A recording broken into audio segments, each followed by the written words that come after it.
Whether it's creating things in the shop to sell or giving cooking advice. When you've got customers that aren't necessarily knowledgeable on what they're doing, if we can stay abreast of that, then it's just another little tick we can put on what we do and keeping our customers loyal. This is the Australian Butchers Guild podcast, brought to you by Meat and Livestock Australia, the podcast for passionate butchers. G'day, I'm Doug Piper and welcome to the Australian Butchers Guild podcast. It's the show where we celebrate the craft, the people and the passion behind Australia's independent butchers.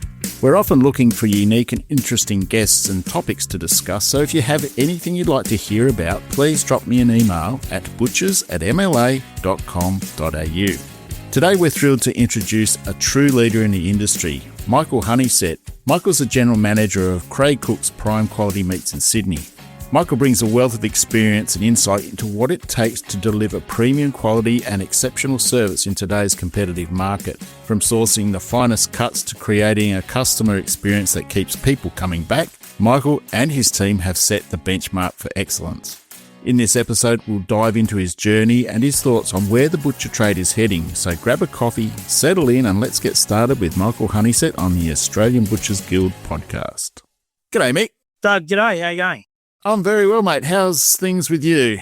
Mate, really good, thank you. We've had a very productive Christmas around the shops and, just settling into a pretty steady January at the moment. Yeah, so how many shops are you in charge of, mate? I run the 8 in Sydney, so we've got 3 in Newcastle as well, so there's 11 in total, but I look after everything in Sydney. Big job you got there, mate, these days. We're pretty lucky at the moment. We've got a fairly sort of stable crew that mostly have been with us for some time, so the job gets fairly easy when you've got the right people around you. So I'm pretty lucky at the moment. It's just, everything's running quite well. Yeah, that's good. It is a bit of a mission from time to time. I know you guys have struggled and like many other butchers over the last few years, but, I haven't had too many calls from too many butchers of late where they're, screaming out, do I know any butchers looking for work? So, maybe things might be getting better, but every now and again you hear a bit of news about there's still nobody out there just giving up looking for somebody that just put their heads down and just keep on going. Yeah, that's right. I think a lot of us, and we've certainly done the same thing. We're trying to sort of train within now, and we're taking on apprentices as much as possible because I think we're now at a point where a lot of the older guys have left. There's not as many coming through, so we've got to start creating our own butchers. So there's a lot of mature-aged people that have had a little bit of sort of interest in the industry over time, and I've found probably the last 10 years we've had a lot more mature-age apprentices than kids. The kids don't seem to sort of gravitate towards it all that much anymore, but you'll get somebody that might have been a cashier at some stage in their life or someone that's had a little bit to do with the food industry that goes, you know what, this butchery might be a thing for me, and we're getting a lot of that old apprentices nowadays. I find it probably works a lot better in a lot of ways because they've gotten all the teenage lunacy out of themselves and they come in and they're pretty focused. That's good. It's funny, isn't it? A lot more mature age apprentices coming through. And I wonder what's driving it. I wonder if is it that passion for meat or that wanting to know more about meat, or do they see it as something cool or different? Because the trade sort of changed a bit like what chefing did a few years back with, a lot of the shows on TV and everything about a chef. But with butchery, it seems to become more artisanal. It is. I think at the moment where there's a lot of social media out there, people are getting a real connection from the barbecue side of things as well. So people that might not have necessarily known all that much or looked all that much into butchery are now they might be floating across from a barbecue page and they'll see something else that has to do with butchery. And I think that's piquing a lot of people's interest at the moment. Yeah, I think you're right there because I think meat stock and I think that's in front of a lot of consumers. So that might have given a lot of people a bit more interest in the industry. Yeah, definitely.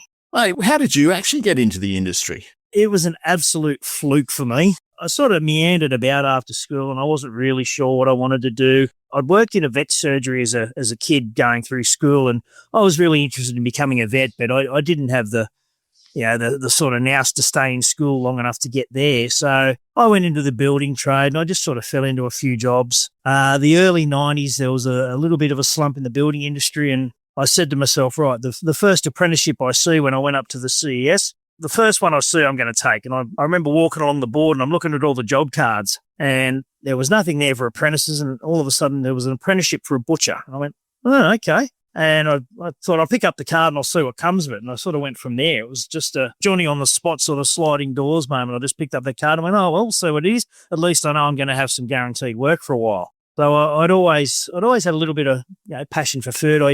Mum taught me to cook a little bit when I was a kid, and I'd experiment a little bit in the kitchen, but I'd never thought of butchery, and I probably had never even set foot in a butcher shop before that. Really? Never set foot in a butcher shop, crikey. No. You reminded me of myself. I actually wanted to get into the building trade too when before I left school. That was the reason why I could leave school, as if I got a job. But yeah, I wanted to get into the building trade as well. But yeah, they weren't looking for any apprentices. But never regretting what I've done. No, definitely not. It was just one of those moments in time, I guess, that sort of certainly led to a long and really enjoyable career. Was that always in Sydney, or have you worked around the place a bit? Mostly in Sydney. I moved out of Sydney in the mid-90s. I think it was 1995. I moved up to 96. Moved up to Coffs Harbour for a few years. The work up there is fairly nomadic because it's such a sort of holiday destination. So you'll be in one place for a while where there's a lot of work, and then, the work will sort of die off a little bit. So I worked in a few places for the few years I was up there. Certainly learned a lot while I was up there as well. I worked for one guy who was very influential, called Dennis Beckhouse. He had Becky's sausage shop up there and another shop in one of the shopping centres. And I went from a guy that knew how to make sausages to someone who became sort of really passionate about it.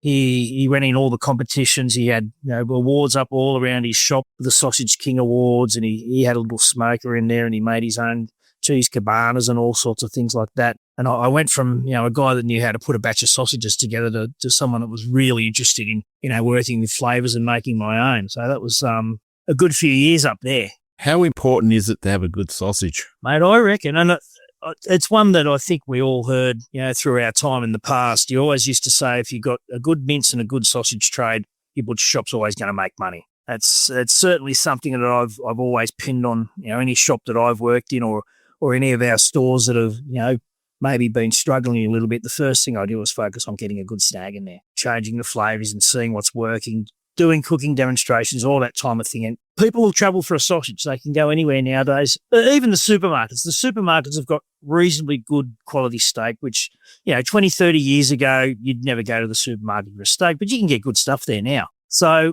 we've got to make sure that we do things that the supermarkets can't do. They can't create a new sausage and have it in a tray in 2 days' time. So I think that's where we stay ahead of things, by making sure that we change our flavours regularly, we make sure we've got good flavours, and we make sure we keep up with trends. You see something out there that people are interested in, go, well, let's see what we can do with that. Trends are very important, aren't they? Like, we follow them a lot, and we try to funnel them back into the trade via our newsletter, the Butcher's Paper newsletter, and through our website as well. And especially with the value add side of it, we'll look at the flavours that either we see out there or other butchers are using that appear to be something a little bit different. Because, it's so important to be across that, but also the ability to be able to change overnight is the best thing that butchers have got going for them, because if something does happen out there, you guys can change overnight. Whereas with the supermarkets and that, to make a change in that, it's months. It's nearly 12 months. Yeah.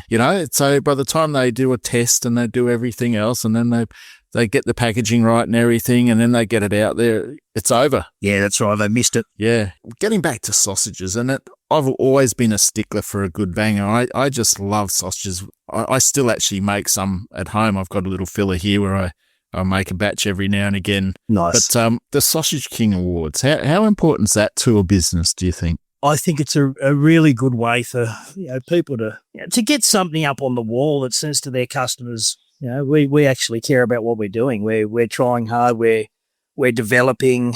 You've got all sorts of different posters around butcher shops. You've got your pork, you got your beef, your MLA posters that are really great, and they're good inspiring sort of ideas for people. But that little award that says, I got a gold medal or whatever the case may be, really says a lot about the business and a lot about what you're all doing in your shop. You actually strive to do something different to everybody else. I think a lot of customers like seeing that stuff too. I know it just probably reassures them that, hey, this guy knows what he's doing. He's got whether it be a first, second, third, or whatever place in the competition, it shows that you take pride and you're proud of what you're achieving. Yeah, absolutely. Mate, what's it like running 8 shops where you are? What's your daily chores like? Oh, goodness. It changes so much from day to day, depending on, so many different things. You might have one shop that's not performing at the moment, so you've focused on that shop for a while, so all of a sudden you'll be spending a lot of time in one place, working on all those little things, trying to get everything right, trying to,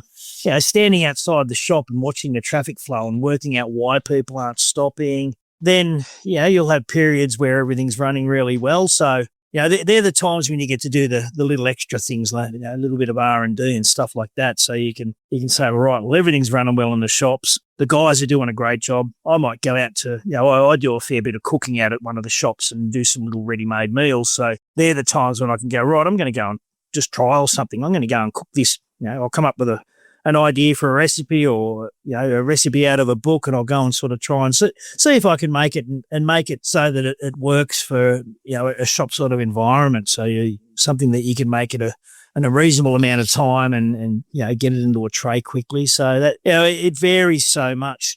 Just depending on almost every day you're wondering what you're going to do for the day. Sometimes, you'll sort of make a few phone calls in the morning. How's everything here? How's everything there? Okay, you've got a bit of time. So, it's very fluid on what I do during the day. You've got your weekly things where you might be working out specials and different things like so, or speaking to, some of the sort of our wholesalers and different things like so to see what's happening in the market outside of retail. So, it's very fluid on what I'm doing from day to day. But I think sort of really keeps it exciting as well. Yeah, definitely wouldn't be a boring day, today's sort of job, that's for sure, because you just don't know what's coming on. Hey, how the sausage demo or the cooking demonstrations go in the shop? They're obviously a big winner. I know Craig's been very active with that over the years, and it's good to see it still going on. So they're a good thing. Mate, I think it's the key. You walk past most retail butcher shops nowadays, and they've all got a nice display. They've got all the sort of main things in their window. They've got all their steaks, their chops, their sausages, some value added. They've got all of that thing. So without actually getting somebody to taste what you're making, people are walking past and go, oh, yeah, that looks nice. But if it's not their regular place to stop, you're not going to get them to change their habits. So you've got to get a sausage on a toothpick and say, excuse me, would you like to try this? We do a lot of other cooking demos as well. Most of our stores have little ovens, so we can maybe cook a pastry or cook up something value added. But I still think the sausages are the core part of how you attract a new customer, because once again you can go anywhere and get a decent cut of meat or a nice little value added product, but people will travel for a sausage. If they get a good snag somewhere, they're going to go, well, that's going to be my butcher shop from now on. Yeah, I get my sausages through my son. He works at the local butcher shop up here on the coast, and I don't go to that many butcher shops anymore, but I generally would pick up a couple of kilos here and there whenever I'm out there. But I always tend to migrate back to those because I know them. And funny thing is, I think they're using the same meal that I used to use back in the 90s, which was just a plain, I can't remember what the brand, it was a Hyman's meal, I think it was, just a plain meal there. It was, that's what I do, and I love it, but I don't buy anything else there, because I would generally get my meat from the wholesale rather than going to a butcher shop. It's so funny you say that, just that good old Hyman meal. And we're sport for choice around our store so much. You eat all the gourmet sausages and all these wonderful flavours, but every so often you just take home some plain thin sausages and you sort of sit down and go, geez, you're a bloody good snag, those ones. Mm. Have you noticed any changes in the trends of what customers are buying lately, or as it was, say, maybe 5-6 years ago? Yeah, definitely. The whole barbecue, meat stock, all that trending industry at the moment is becoming massive. That American style, Southern American style of barbecue, it encompasses a whole lot of things. So many more people now are asking for things like brisket or short ribs. Yeah, occasionally you're getting people coming in for hanger steaks and all sorts of things like that 15 years ago, I don't even think I knew what a hanger steak was. I'd never heard of it. So you go and Google these things and find out what they're all about. But that whole meat with a rub and a sauce and type of thing is massive at the moment. More and more people have got charcoal grills or smokers or pellet smokers or all sorts of things in their backyard. And it's become such a massive part of what we do now, I think. It's amazing how people are appreciating the barbecue again, whereas before it was a weekend sort of thing, throw some chops and sausages on the barbie and that was pretty much it. And now you look at some of these social pages and these guys are are spending a fortune in the butcher shop. They're buying tomahawks, they're buying their hangers, they're getting their shorties and everything, and then they're spending all weekend. I don't know who they're feeding. They must have big families, or they're feeding the neighbourhood. But boy, they certainly get right into it, and then they like to talk about the flavours of the meat, the different flavours of the beef and the lamb that they're getting, and what sort of woods they're using. You know, I love it. Yeah, that's certainly my thing at the moment as well. I've got a big ceramic grill, and cook on that as often as I possibly can. Whether it's I don't often have enough time to do anything sort of really low and slow, or a brisket for 12 hours or anything like that. But I use my guy as a grill more often than not. And just anything over charcoal is going to be far better than any other way you'd cook it inside. I love cooking over charcoal. I've got a master-built gravity feed charcoal cooker. Nice. The smell, the flavour, and my neighbours must hate me because I always throw a couple of handfuls of chips in the trash basket because all the coals are falling down there, and then it gets sucked up back through the meat, and it's just love it. Gotta love it. Yeah, it's good living in it. It is, mate. We're very lucky, eh? Definitely. Very lucky. I'm like you. I haven't done a brisket or short ribs for probably years, not because I don't have the time. I just prefer a good steak or something a little bit different. Actually made up some kebabs on the weekend. Nice. And you were talking about time. You got to pick things that don't take a long time to put together. Mate, you'd probably have to get about $20 each for these kebabs because they took me bloody ages to prep them up because I had to get it all right and everything. But honestly, like obviously people are going to do it a lot quicker than what I will, but just the humble kebab, I hadn't thought about it for a long time. And I put got some really nice thick cuts of rump, cubed them up. Beautiful. 3 pieces on each kebab with a bit of capsicum and onion on it and some mushroom cooked over the coals. God. It was so good. I've actually still got a couple in the fridge, and every time I open up the fridge door, I can smell the capsicum and the meat. I think I'm going to have them for lunch today, actually. Those on a nice bit of flatbread or something, they'd be right. Yeah, and a schooner. There you're talking. Cooking knowledge is important. How successful do you find it? It comes into all facets of what we do, really, whether it's creating things in the shop to sell or giving cooking advice. And I think it's such a big thing. When you've got customers that aren't necessarily knowledgeable on what they're doing, as we say with the barbecue and all that sort of thing, new trends coming through, if we can stay abreast of that, then it's just another little sort of tick we can put on what we do and keeping our customers loyal because they can't go to different places and get that knowledge. They can't walk into a supermarket and ask somebody, how do I cook this or anything like so. So I think it's so important that you're really on top of all types of cuts and cooking. The cooking shows that are around, and I don't know if we mentioned this earlier, but they're something I find them really boring. A lot of them, they tend to go the same stuff all the time. But every now and again, my wife will be watching something, and I hear a bit about red meat or a bit about beef or lamb. Someone's cooking something, so I'm always interested to see how they're doing it. And there's just so many different ways you can skin a cat. There's just so many different ways that you can cook a steak or different things that you can learn. So I think keeping your eyes open, your ears open to what's happening out there, what other people are doing, and being able to, I suppose, translate that back to your customers so they can get a great eating experience is probably paramount to the success of a lot of butchers. Yeah, my go-to 20 years ago, I would have seared and then finished something off in the oven. Now if I've got the time to play, I'll tend to sort of go the other way and I'll do a reverse sear. These little things, you get this little bit of new knowledge and I get really excited about it. So if you get a customer that comes up to the counter and says, hey, I'm going to buy this bit of steak, I'll say, oh, well, guess what I did last night? And I'll tell them, I cooked it and I'll give them that little bit of advice. So you come back once again to that little bit of cooking knowledge that gets somebody to come back the next week as well, because they're going to come back and say, hey, I tried what you did and I thought it was really cool. Or even if it didn't work out so well for them, you can create a discussion and form a bit of a bond with these people and get them to come back and, give them some advice on something else you might do. So, it all sort of goes so hand in hand with what we do. Yeah, butchers have got a great ability to create a conversation with a customer by just having something different in their window. Like, think about what we did last year, mate, sous vide. You enjoyed yourself there? I had a blast. Something and the sous vide is something that I've always sort of poo-pooed it a little bit. Oh, no, it doesn't work. Or not that it doesn't work, but I just didn't like – I'd tried it a couple of times at home myself. And I didn't have great success with it. I didn't bring the flavours out in the steak I was cooking as well. I went, you know what? I said, this is rubbish. It's just something that, it's a little chef's trick for mass producing stuff. And then when I learned a little bit more about it and tried it a few days later when I got home, yeah, it was a really good way of doing things. It's interesting. I was exactly the same as you. I always said it tasted a bit cardboardish, didn't sort of, it ruined a good piece of meat sort of thing. But yeah, those machines we were playing with, well, they are smart machines. They all work off an app. So, it's all time and temperature and thickness. So yeah, I really enjoyed that too. Certainly changed the way I look at it. But that sort of thing is something that gets that conversation started in the shop, isn't it? So Butcher, why are those steaks all done up like that? Why are you doing them individually? There's your answer. 100%. Once again, that's these trends that come through. This is something that more and more people are doing as well. People are talking about sous vide now. People are talking about reverse searing, or you'll get someone come up to the counter and they'll explain to you something that they've done.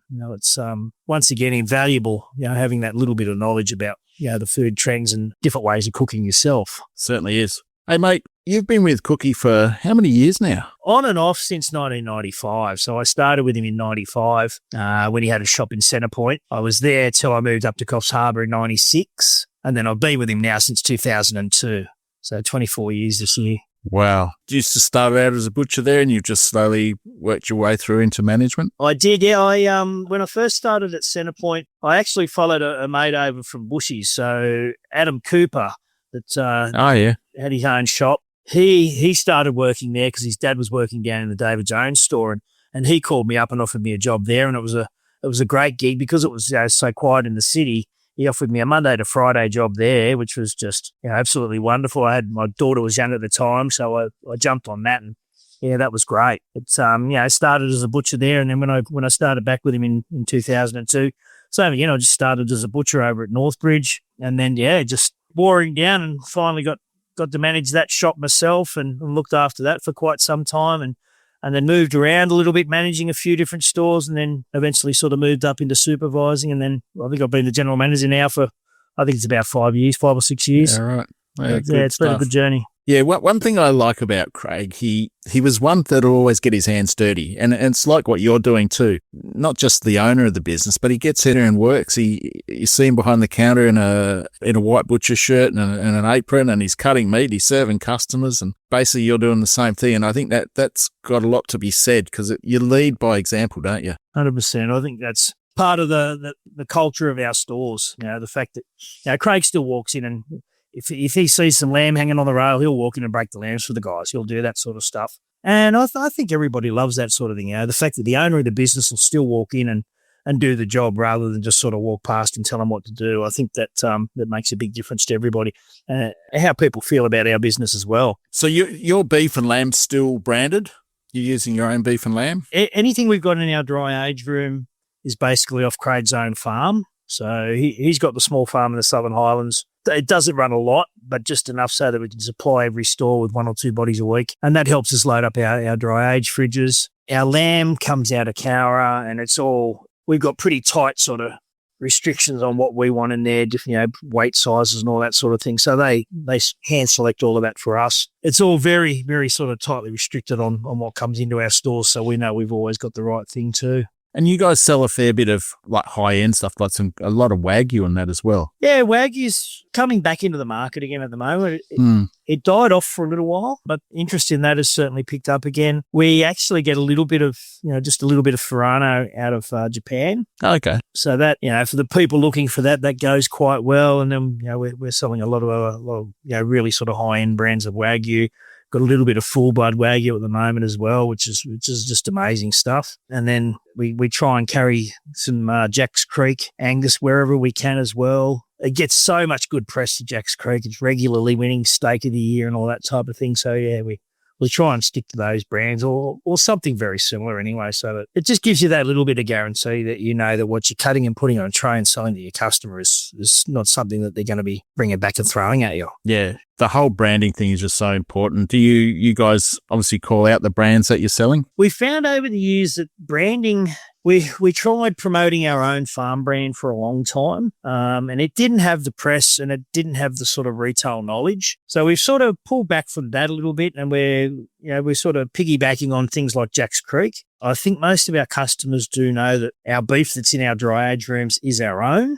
We haven't sort of branded it as much anymore after that sort of the program didn't work as well as we wanted it to. But jumping on things like Jack's Creek or, there's a few different Wagyu brands, Darling Downs Wagyu we've done quite a lot with over the years.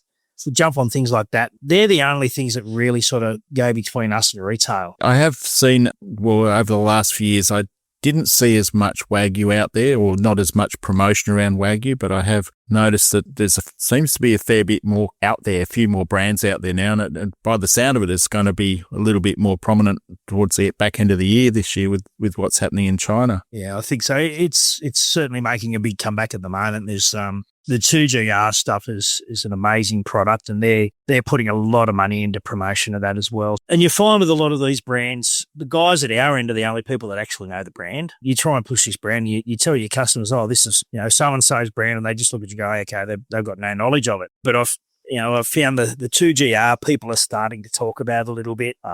Same again, the Jack's Creek, people will actually come and ask for that sometimes because they've read something in a magazine or they've seen a news article where Jack's Creek has got the best steak in the world. So many other brands out there that just, they don't seem to have the push out there in the community. Do you reckon with what's happening overseas in the export market, currently we're pretty much restricted to strippies, rumps, Q-roll and TDRs, but I'd like to see some more of the secondary cuts come on, like your flanks and skirts. What are your thoughts? I think a lot of your competition barbecue people are starting to use a few of those things. I don't think you're ever going to see an awful lot of it in the market because a lot of what we sell here is just, as you say, it's what's left from what gets exported. I think with the restrictions on export, we're probably going to see a little bit more of that in the market. The back end of the year anyway.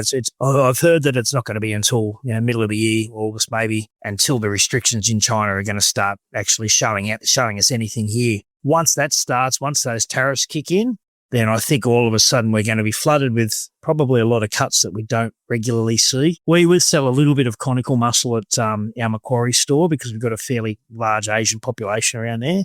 So we've got a few, we sell a little bit of flank, conical muscle, a few other things that you don't see in the rest of our stores. But no, they can be sometimes quite hard to get because most of that's going overseas. So I think it's going to be interesting towards the end of the year when all of a sudden there's going to be all these secondary cuts that you don't normally see because they're exported. They're all of a sudden, all the wholesalers are going to have them. They're going to be trying to push them out. So you're probably going to see some good pricing as well. Yeah, that could happen.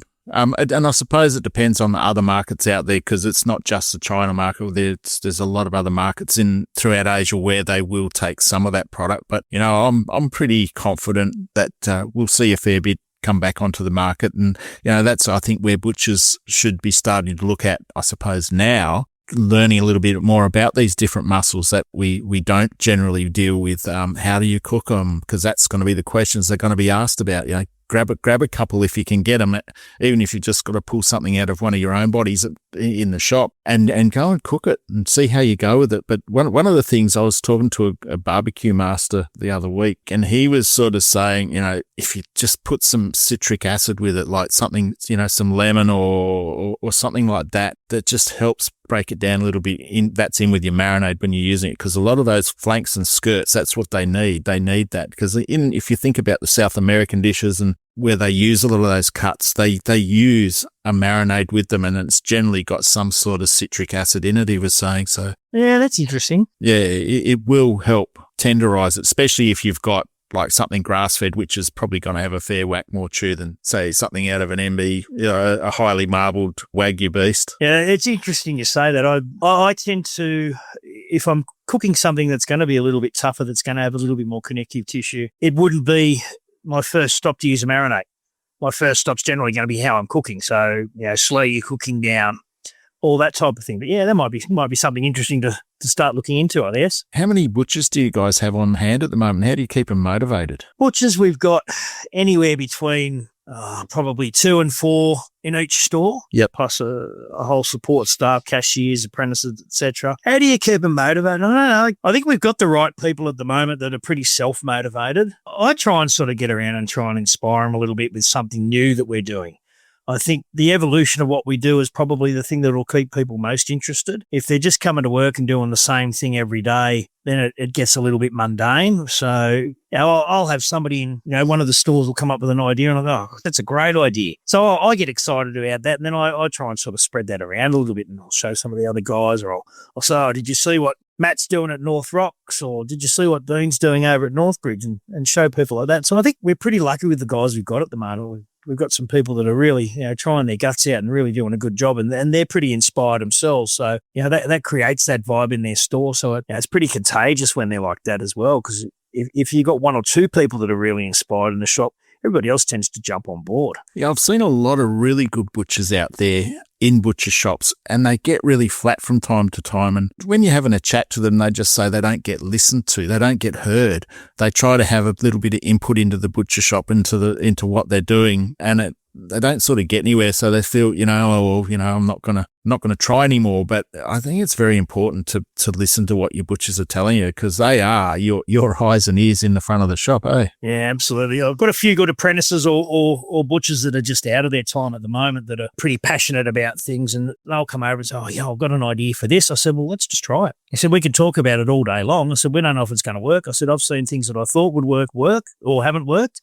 And I've seen things that I thought, oh, no, that's never going to work. And I've been blown away by them. So let's make it. Let's get it on a tray. Let's get it in the window. Let's cook it, get the customers to try it, and then we can make a decision on it. I'm pretty big on that. If they've got an idea, well, let's just give it a crack and see what happens. Yeah, I think it's so important. There's nothing better than walking into a butcher shop when everyone's in a really good mood. Everybody's just humming away, working away, and there's a good vibe in it. And every now and again you walk into a shop and it's deathly quiet. They're not busy, and the customers feed off that as well, because they sense there's something not right here. But like I said, there's nothing better than walking in there, because you actually feel like you belong there. And it flows over the counter, that vibe too. Yeah, it definitely does. And it's so important to keep that morale up in the shop. Definitely. Mate, a little bit about you, I suppose. So what's your go-to cut of meat and the best way you like to prepare it? Oh, geez. There's so many. T-bone would be my number one steak. T-bone, wow. I love a T-bone. Yep. A good rub over the grill. Mm-hmm. Then, there's all sorts of other things I like doing. Beef cheeks. Mm-hmm. I do. When I've got the time, I smoke beef cheeks. There's a recipe I make that's it's like a real rustic tomato sauce. So I get that cooking while the cheeks are smoking. I get them off the smoker just before they're starting to fall apart. Dice them up, and then I finish them off in the tomato sauce. And that thing is it's heavenly. There's so many good cuts. Yeah, you can't go past beef cheeks. That's one of my favourites. There's so much you can do. I like cooking them up and then throwing them in empanadas, the little pastries. Beautiful. Yep. And then just having a hot dipping sauce there and just eat them with a bit of mashed potato and that. Oh, love it. What do you do in your spare time? Don't have an awful lot of it, but my three boys are with me sort of, on my day off. So just hanging out with them. At the moment, we're spending a fair bit of time in the pool. That's really about it. It's all about, just home time and a bit of cooking, really. Nice and relaxing. Yeah, absolutely. What's your favourite thing about being a butcher? I think the constant evolution of the trade. Everything we do it's good, strong work. It's good, hard work, which I think is always going to be satisfying. But the fact that every day you're learning something new or seeing something new, what we're doing now is so very different to what we were doing 30 years ago. So it's just that I don't think there's another trade out there that has such a constant evolution the same as what we do. There's always something new and exciting happening. So I don't think you could ever get stale in this industry. Whereas, if you're, a carpenter or a plumber or something like that, you're probably still doing most of the same thing you were doing when you started your time. But for us, the evolution of what we've done, the cooking methods, and, I'm doing a lot of barbecuing at the moment because it's such a big trend, and probably 5 years from now, there'll be something else that'll be coming through that we'll be all excited about. So that constant evolution is what I think keeps me interested in the industry. Yeah. We spoke about barbecuing before, mate. I hate turning my barbecue off because I'm outside, I'm smelling, I'm cooking, I'm trying something different. And it's nearly like, do I have to go inside and eat now? I'd much rather stay. Maybe, that's the sort of feeling that I get out of that, like, because I enjoy meat so much. And it's almost tribal. It is. I think it's really good. I think we're in such a great spot. Like you said, 30 years ago, it's just such a different trade to what it was 30 years ago. And I was thinking that because I think back to when I was in a butcher shop, we were trying something a little bit different. We were doing stir fries. We were doing different flavored sausages, but that was pretty much it. And today, look at it. Like, you've got guys out there like yourselves that are cooking in stores. Meals are being created. We're in a good spot, and we just need to hang on to it as butchers and just keep on. Don't let it slip away, because butchers have seen a little bit of an uptick in the way people are shopping. So there's more shoppers going back to the butcher shop these days, and you don't want to lose that. I think we've just got to make sure we're creating, that relationship with our customers. As long as we stay abreast of what's happening in the industry and keep up with the trends, once you've got that rapport and that relationship with your customers, I think it's something you're never really going to lose. And I think one of the greatest things that's happened to us over the last sort of 5 or 6 years is the fact that the supermarkets took their butchers out. Yep. Geez, that was such a great thing for retail butchery, because even in a supermarket that didn't necessarily have the quality or the products that we have, they still had a butcher in there that somebody had built a relationship with, and they walked up to the supermarket counter and they said, "Hey, hi. Hi, Bob, how you going?" And they had that sort of rapport, and all of a sudden that's not there anymore. So if people want that, if they want to ask questions, they've got to come to us. So it's great. Mate, last question. How would you encourage somebody into the trade? One of the first things I think I say to a kid that's considering it is I always tell them, you can go anywhere in the world and you can work. No matter what you want to do in your life, you will never be able to work in this trade if you want to work. No matter what happens, the building industry goes through slumps. All sorts of different things happen with every other game there is. But while you're in the meat game, there's always going to be something there, because there's always work. People are always going to need someone to make their food for them. People are always going to need that sort of end of retail. So it's probably one of the greatest trades in the world, because no matter what happens, you're always going to have work. And it's good, honest work. It's good. I say to some of the young kids, especially when we get a young one that has got a bit of bravado about him, I say, "Well, do you want to end up strong?" I said, "Because this is an industry where you're going to end up strong." Like, "Oh, yeah, and that inspires a young bloke. "Oh, yeah, I want to be strong," sort of thing. So, I think just the fact that you join this trade and you're always going to have work. Yep, no, I agree. I think that's fantastic. People are always going to eat. That's right. So they need someone to cut the meat. Awesome stuff, mate. Well, Mick, thank you very much for your time today, mate. Really appreciate the chat. Great to hear your side of the story. Oh, thank you. It's been great. Enjoy the rest of the year. I'll catch up with you in a couple of weeks' time. No doubt. And I'll buy you a coffee. Good on you. All right, Dave. Good on you, Mick. Thanks a lot, mate. Good on you, mate. This podcast is provided for information purposes only. The MLA Group strongly recommends that listeners exercise discretion and obtain professional advice before relying on any information in this podcast.